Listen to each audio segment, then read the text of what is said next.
There is a man that walks by my house every single morning with a little old lady who is also in her late 70s, and I can hear his voice like a block away, like he's really loud.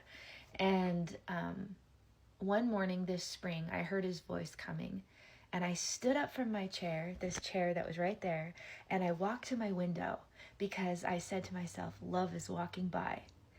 And I watched as he crossed the street with her, and he stood at the little corner by my flowers so they could look at my flowers, and he was engaging her in conversation, and then they continued on.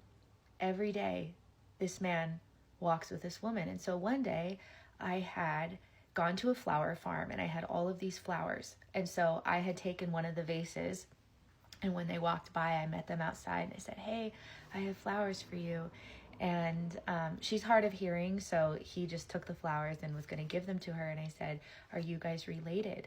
And he said, no, she's my neighbor. And he said, for years, I would walk her dog twice a day, and then her dog passed away, and I thought that she needed to get out, so I walk with her. And I honestly, I just sit here and I think, wow, that is love. Like we say we want to be loved, but this woman doesn't really have family. She doesn't have anybody around her. And so every single day he has his little cup of coffee, and he takes her by the irrigation ditch where all the ducks go. And it just restores my faith in humanity, and just reminds me that it's not hard to love people, and it's not hard to notice people, and to do small things that you can do in your life regardless of what's going on. Like when I walk on the trail, there's a woman that carries dog bones, and every time she sees Greta and Ruby, she gives them a bone.